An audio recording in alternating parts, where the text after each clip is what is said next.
Good morning, guys. When you think about hair transplantation procedure, first doubt gets into your mind is, should I trim my hair? Should I shave my hair? Well, there's a lot to understand about trimming and the shaving of the hair. Let me put it this way. Most of the patient will understand it only for the transplantation surgery, but during consultation itself, it has a role. So let me explain in 3 different topics: trimming or shaving of the hair for the consultation itself, for the procedure, and even post-operative surgery. So kindly watch this video until end to understand what are the pros and cons of doing so.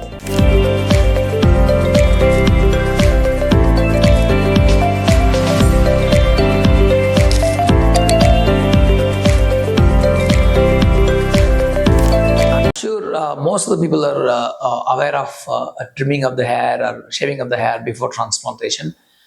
Because trimming or shaving of the hair will give the better visibility and better clarity for surgeon to harvest better grafts and to implant good way, precise manner. Potentially you get good results.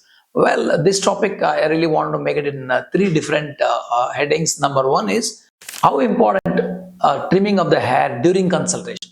Well, if you can consult me whether online or in person, number 1 is we ask for the scalp photos.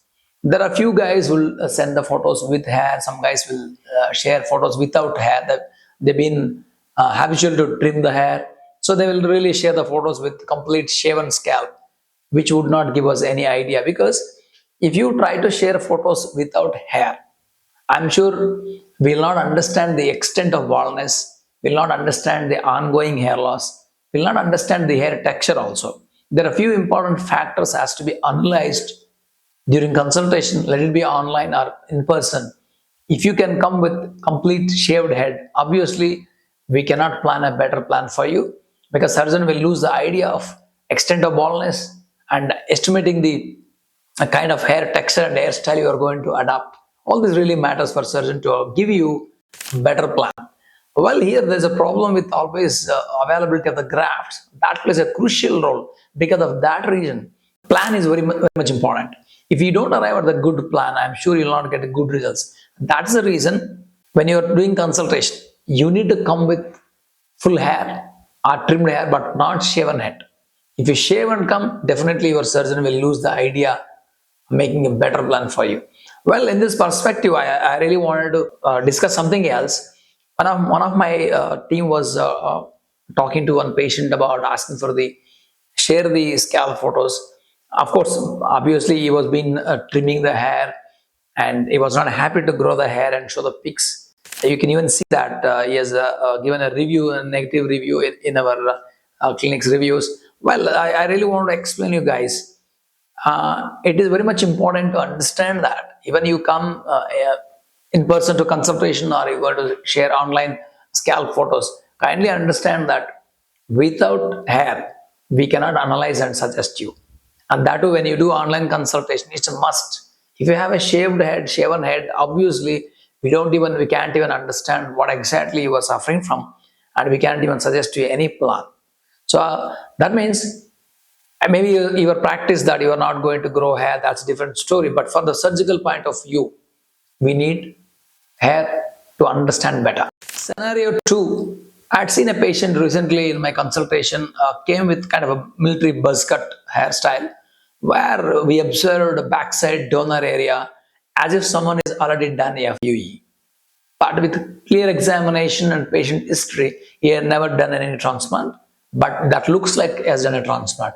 That is because basically number 1 is he made a little buzz cut, and also there's a problem with the skin. There's certain areas of his scalp backside, there's an elevation, kind of embossing type of skin is there, because he did a military cut. It is appeared to be as if he has already done a FUE, which is looks like a botched hair transplant, damaged donor. But unfortunately, fortunately, this man never did any transplant. Kindly remember, if this kind of patients will appear to us, what we do is, when we plan a transplantation, we will suggest him such a way that either he need to keep little longer hair, or we avoid harvesting grafts in that area more. We just only harvest very little number, so that in the future it shouldn't look awkward. Because even though transplant has not been done, that looks like as if he has done transplant, we should be very careful to harvest minimum number of the grafts in that area, so that in the future you'll not have any issues. And that is another reason to know why you have to walk in with hair for consultation. Otherwise, your surgeon may miss many important points, so that indirectly or directly you would not arrive at a best decision for you. Well, number two, why it is so important to shave your hair during hair transplantation. So there are few techniques. If you have a very smaller area, we can do without shaving, without trimming. Or there is a, if you are going to do long hair transplant, of course you don't need to do trim. But well, when it comes to regular transplant mega sessions, it's very much important to shave or trim the hair during the transplantation because of the following reasons. And number one is better visibility. Number two is enhanced precision.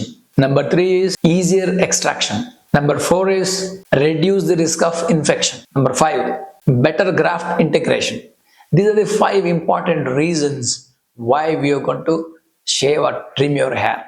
As we already discussed about long hair transplant and a smaller area implants, you may not go with shaving or trimming. Well, long hair transplant, definitely you can do when you are planning for a mustache or your eyebrows, you can do. The problem with the long hair transplant is mega session is not possible, where you need less than 200-300 grafts. It is possible for you to do this. When you plan 3,500-4,000 grafts, it's impossible to go with other techniques. So we recommend to go with the hair trimming or shaving. Otherwise, your quality transplant, your best results, natural results may not occur. So basically, surgeon will lose the visibility because there will be a lot of bleeding in the scalp. The surgeon will have the visibility issues. And when you think about precision, we need to target kind of a best grafts, angulations, everything we can't understand without trimming the hair. So better integration of the grafts also may not be possible when you have some other hairs that are existing in the scalp. We need to find the gaps and fill it.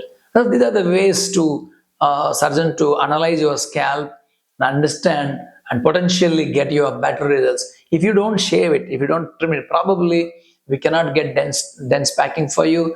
We cannot get multiple grafts to when you are trying to harvest. Probably we can target accidentally single follicular units. That's not, we want always multiple grafts to get more density. So these are the things would happen with non-shaven transplantation. Well, partially shaven transplant, like a window type of shaving transplant, also possible. But here you are limiting the donor area where we cannot harvest more grafts. So these are the few important points to understand why it's so important to trim or shave the hair when you're thinking about a mega session.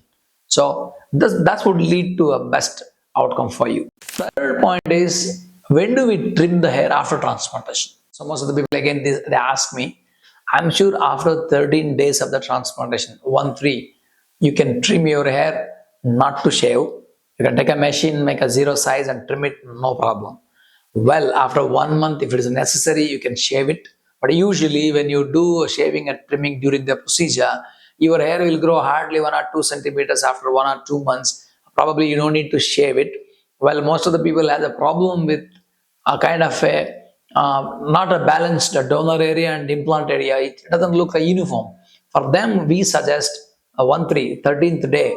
You can take a machine, either you can do it at our office or maybe at a home, and you can go to a salon also and get it done. A trimming can be done, but avoid shaving at least a month. So these are the few things that will make you easy for you and better to understand about the trimming part during consultation and surgery and post-operative. So trimming of the hair, kindly do not walk into consultation with a shaved head. It's very difficult to analyze your baldness and treatment plan. Number two, kindly do not prepare for hair transplant surgery without preparing for a hair trimming and shaving if you are looking for a mega sessions. Okay. And the last one, even after transplantation, 13 days later, you can trim and make it uniform with a machine, zero size, not a problem at all. So I think this would give you some basic information about trimming of the hair before, during, and after the transplantation. Thank you, guys.